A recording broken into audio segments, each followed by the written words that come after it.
तो थोड़ी सी मुस्कान आती है। इधर जन्म है, इधर मृत्यु है, न जन्म है न मृत्यु है। इधर जन्म है, उधर मृत्यु है।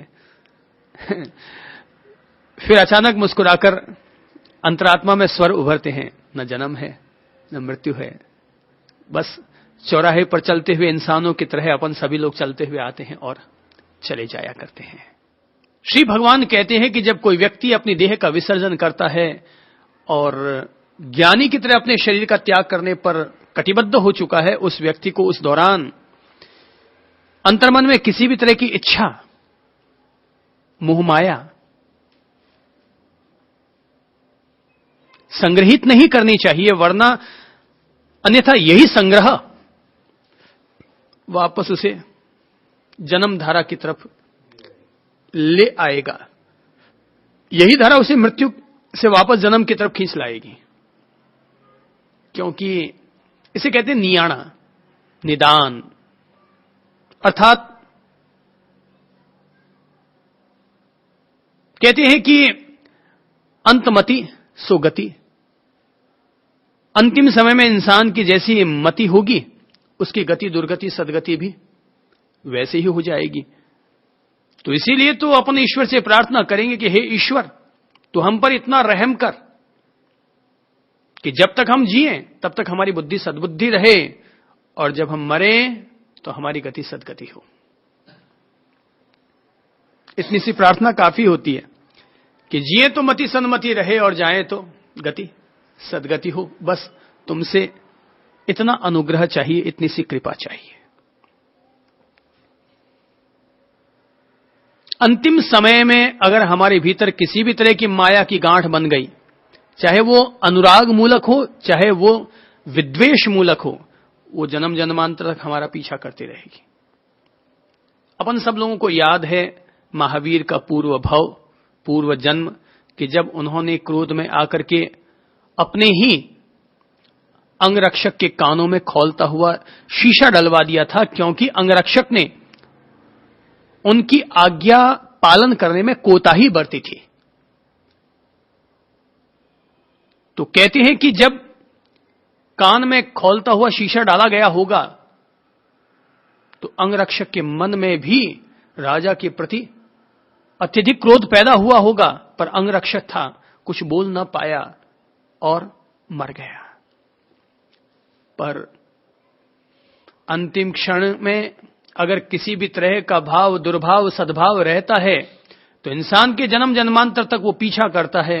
और कहते हैं तब वही अंगरक्षक आगे वाले जन्मों में जाकर के ग्वाला बनता है और महावीर के कान में कीले ठोकता है।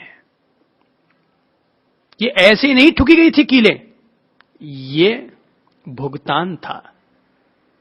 कभी डाला था कानों में खौलता हुआ शीशा, अब ये आकर के बन गया कीलों के रूप में ठुकना। अर्थात अंतिम समय में जो नियाणा रहेगा, जो निदान रहेगा, जो संकल्प रहेंगे, जो भाव रहेंगे, अगले जन्म में भी वही सब हुआ करेंगे।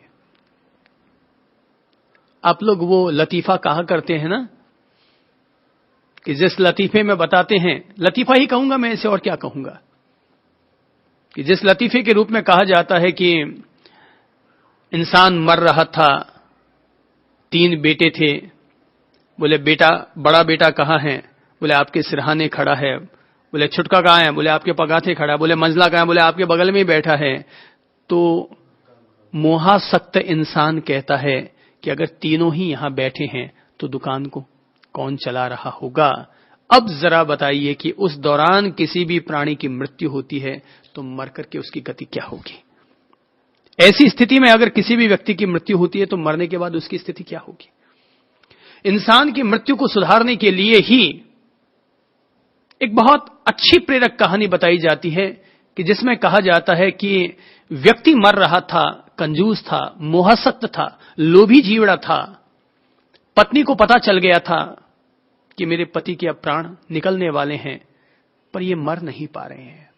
रह रहकर इनके वही धन, जमीन, जायदाद इन पर हावी बने हुए हैं। तो पत्नी पढ़ी लिखी तो नहीं थी, मगर फिर भी बुद्धिमान थी।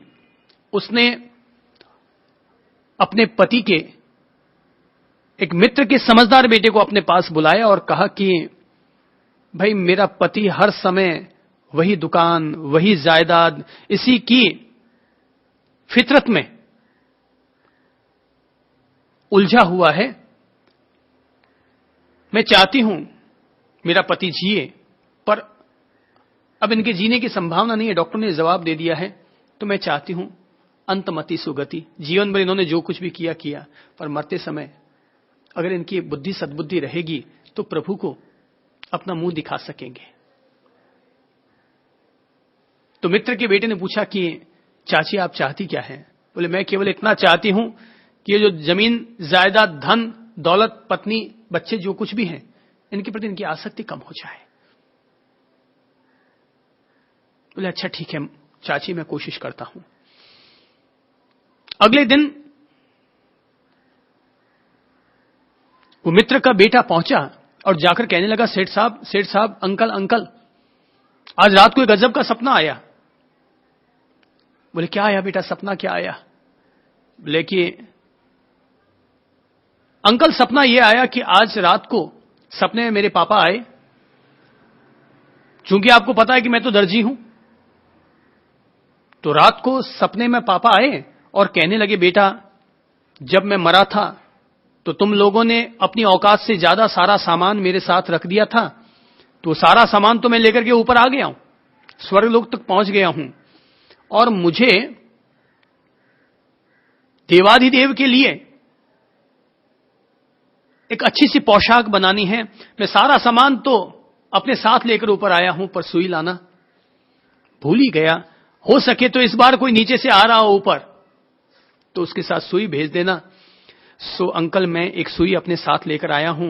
मैंने सुना है डॉक्टरों ने आपको जवाब दे दिया आप कभी भी जा सकते हैं, तो आप जाते समय एक सुई मेरे पापा के लिए ले जाइए। कहानी बड़ी रसपूर्ण है और कहानी बताती है कि सेठ ने कहा अरे भाई इसमें कहां चिंता की बात है, लाओ भाई एक सुई क्यों 4 सुई ले जाऊं ना, मुझे कहां तकलीफ है, जा तो रही हूं।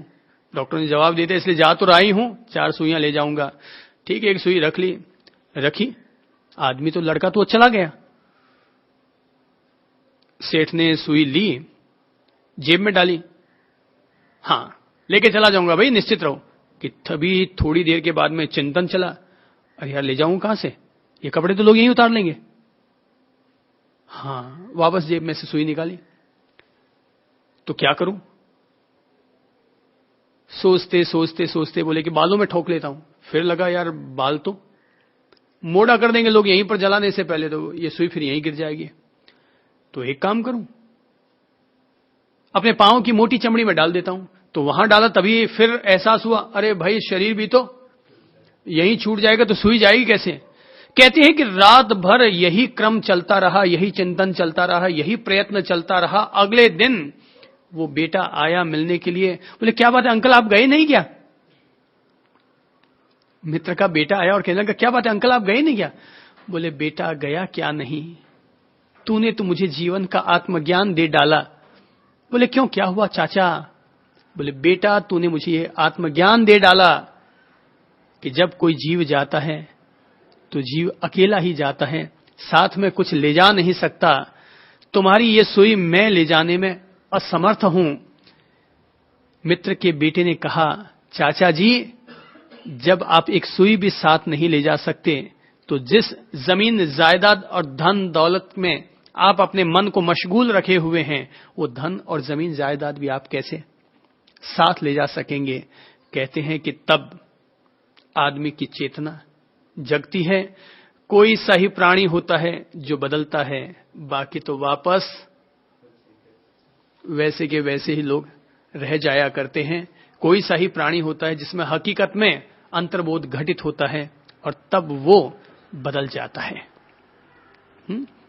तब वो बदल जाया करता है, उनके भीतर अनासक्ति घटित हो जाया करती है। कहते हैं कि तब सेठ खड़ा हुआ और बाहर आया और आकर कहने लगा लाओ भाई गेहूं की बोरियां निकाल कर लाओ। बोले क्यों, क्या हुआ चाचा? बोले भैया बोध हो गया, साथ में कुछ नहीं जाएगा। जैसे मैंने मेरे बाप के लिए उनके मरने के बाद कुछ नहीं किया, ऐसे ही मेरे मरने के बाद ये मेरे बच्चे कुछ नहीं करेंगे, जो करना है सो मैं अपने हाथों से करके ही जाऊंगा। तो जब किसी भी व्यक्ति को इस तरह का अंतर्बोध घटित हो जाता है, ऐसे व्यक्ति की मृत्यु तो अवश्य होती है, पर हम उसे ज्ञानी की मृत्यु कहेंगे, पंडित मरण कहेंगे, वो मोहासक्ति में उलझा हुआ मरण नहीं कहलाएगा। मरते समय क्या मति रहेगी, इसके बारे में कुछ कहना, भविष्यवाणी करना कठिन है, पर भाव तो यही रखेंगे कि श्री प्रभु, जब भी यह नश्वर शरीर हमारा छूटे तो हमारे मन में इस नश्वर संसार के प्रति मोह न हो, इन बीवी बच्चों के प्रति मोह न हो, इन रिश्तेदारों के प्रति व्यामोह न हो। यह न सोचें कि मैं अपने बड़े बेटे को इतना माल दूंगा और छोटे बेटे को इतना माल दूंगा, वरन यह सोचें कि भैया जब मेरा शरीर छूट जाए तो शरीर छूटने के बाद मेरे हिस्से का जो धन है वो दीन दुखी अनाथ उन लोगों के लिए लगा देना, उनके निमित्त जो लगाया गया धन है वही मुझ तक पहुंचेगा। मैंने कभी एक महान संत की विरासत पढ़ी थी और वो महान संत है स्वामी राम सुखदास जी महाराज। हम लोग उनसे सहज ही प्रेरित और प्रभावित थे, उनसे हमारा 2-4 दफा मिलना भी हुआ। मेरी समझ से हिंदू समाज के जितने भी संत लोग हैं उनमें उस संत को सबसे ज्यादा आदर के साथ देखा जाता है, क्योंकि उस व्यक्ति ने बड़े तप त्याग के साथ अपना जीवन जिया था। तो उस व्यक्ति ने मरने से पहले ये लिखवाया था अपनी विरासत में कि जब मेरा शरीर छूट जाए तो मेरा शरीर छूटने के बाद न तो मेरी अर्थी सजाई जाए, न अखबारों में विज्ञापन दिया जाए, न मेरे नाम से कोई जलसा निकाला जाए। जब शरीर छूट जाए तो क्या किया जाए? बोले जिन कपड़ों को मैं पहना करता हूं उन्हीं कपड़ों की पोटली बना दी जाए, मेरे शरीर को उसमें डाला जाए और ले जा करके वहां जला दिया जाए, अंत्येष्टि कर दी जाए। जहां पर गंगा जी बहती हो तो अंत्येष्टि की जाए और अस्थियों को गंगा जी में विसर्जित कर दिया जाए। और अगर ऐसा अवसर न मिल पाए, ऐसा संयोग न बन पाए कि गंगा जी पास में हो ही, ये कोई जरूरी नहीं, तो ऐसे स्थान पर मेरा अंत्येष्टि संस्कार किया जाए जहां पर रोजाना 150 गौ माताएं जाकर के बैठती हों, चरती हों, बैठती हों, रहती हों, वहां ले जाकर मेरे शरीर का दाह संस्कार कर दिया जाए। क्योंकि जहां पर 150 गौ माताएं एक साथ रोजाना चरा करती हैं, बैठा करती हैं, वहां स्वयं गोविंद का निवास हुआ करता है। तो उनके वे जो सद्भाव, मैं मानता हूं ऐसे सद्भाव हो सकता है जब उनकी मृत्यु हुई तो गंगा जी बगल में ही थी, पर हो सकता है गंगा जी होती कि ना होती, मूल बात